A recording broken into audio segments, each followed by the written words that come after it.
my party does for the final jail phase in A7s and how we handle those mechanics. And to do that, I'm going to have to start a little bit into cat phase because the transition between phases is very important. And so at this point, this is after the beam goes out, and we're going into healer fire after that. And he doesn't do two things at the same time. He just does one thing at a time. So it's going to be healer fire. The cat's going to pop out the heart after healer or during healer fire. And let's say for simplicity, the healer fire spawns right down here. Okay. And the party is here. And the boss has been moved to this point. And the heart's getting pounded. At this point, there's sizzle sparks going off. In fact, it's about 3 seconds after healer fire that he starts casting the first sizzle spark. And it's about after the heart dies that the second sizzle spark starts going out. Now you can't really move the party to the center. Healer fire is still ticking. As a visual cue, I look at the second sizzle spark as a visual cue when it's safe to move to the center. So once the second sizzle spark goes off, it should be safe for the boss to get moved over here and the party to move over here. Now two things are going to be able to happen here. You can have beam on the off tank.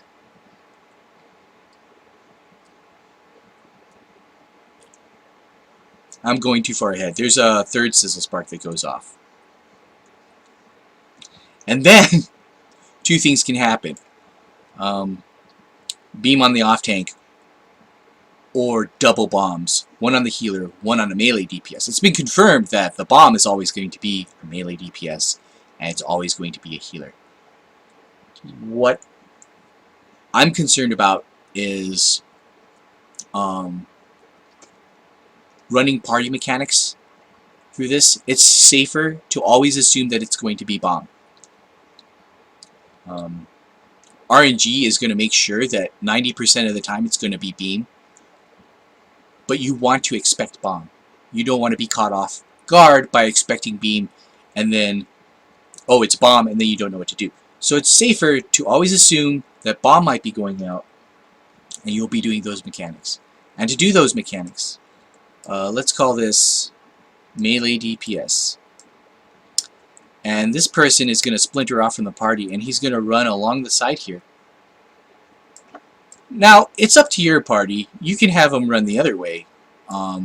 It's your party composition, it's your mechanics.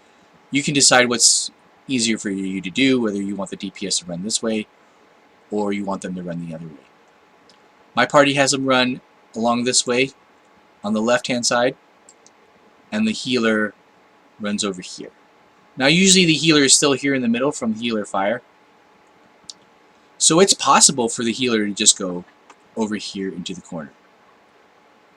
It's possible to do, but my healers prefer to just run to the corner. Something about being close to the party and wanting to heal through it. But there's no outgoing damage except to the people with the bombs at this point. So you don't have to really worry about what kind of damage the party's taking or what kind of damage the tank is taking, because the tank shouldn't be taking much damage. There's no tank buster at this point. You could just have the healer just run to the corner. That would be safer. But you know, it's up to your healers what they want to do. Either is good. After that, we're going to see ads pop out. And I do believe this is melee takes the prey, healer takes the tether. So a healer is going to get tethered to one of the jails. Melee is going to go to one of the jails. Now, there's going to be a small ad and a big Sturm doll. What my party does is my party, for the sake of progression, if it's your first clear, melee LB the Sturm doll, expect Kugelblitz to go out. because it still leaves it with 20% health. It doesn't kill the big doll. Just to give you some perspective of how much HP this thing has, it's so critical to kill both ads before they explode. And the LB, for progression's sake, it's needed. My party DPS is probably good enough to kill both. In fact, I know it's good enough to kill both. But for the sake and ease of progression, we're going to LB that Sturm doll and then burn him down. And remember to stun Kugelblitz. Also, the tank should remember that the tank and healer should both remember that while that's happening, there is a tank buster going off at the same time. As soon as that boss lands, he's going to target the tank for tank buster. And at this point, if you have used, if you've used Hallowed Ground anytime in Phase 1, Hallowed Ground should be up. And I popped that bad boy. If you got Home Gang or Living Dead, those should be up too. Although Home Gang's only 6 seconds, you're still gonna end up popping something for the the last 2 hits.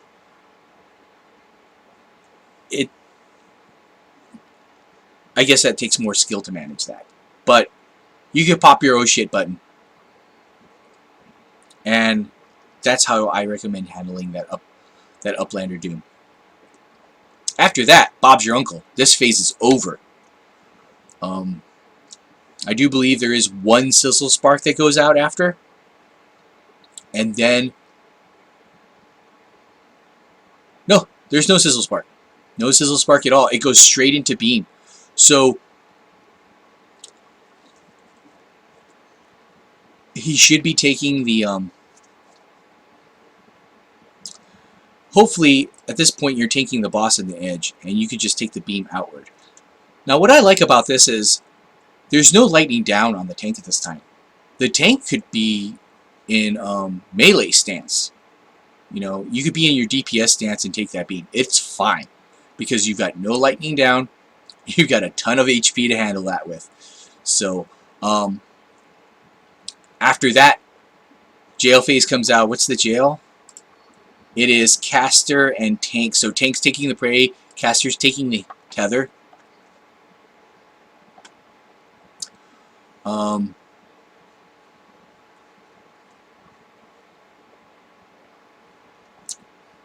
Now, there's some debate about whether that beam hits second aggro. It doesn't hit second aggro. It hits the tank.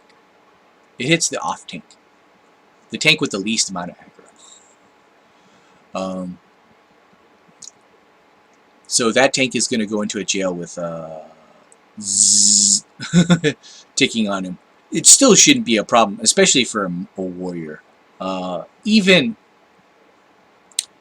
Dark Knight should be able to handle that, no problem. Just remember your cooldowns.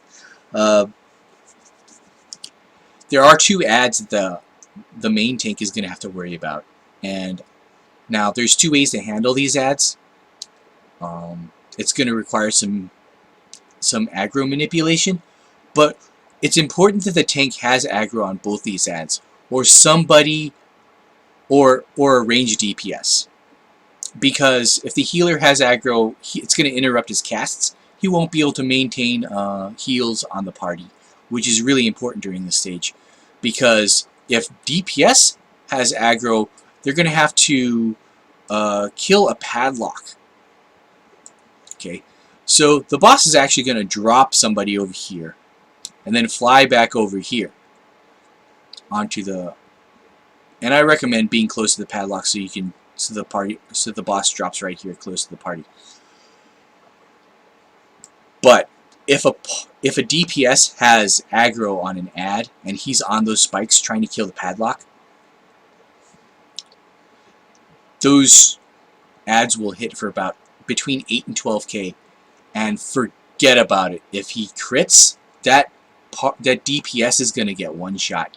So it's important that the DPS do not have aggro either. So now you're having to make sure that aggro is on both of them to somebody. It's safe. I usually have what my party member suggested is that he would Shadewalker our Bard, so that he maintains the aggro on one of the ads, which is cool because the ads don't hit really hard as long as you're not on the spikes, and the healer can heal through that. Paladin or Dark Knight, whoever your main tank is, can maintain aggro on the other ad. Piece of cake, you know. Or the other way is that you could go tank stance, grab aggro on both. You know, it depends. One is higher DPS than the other, and that's all up to you.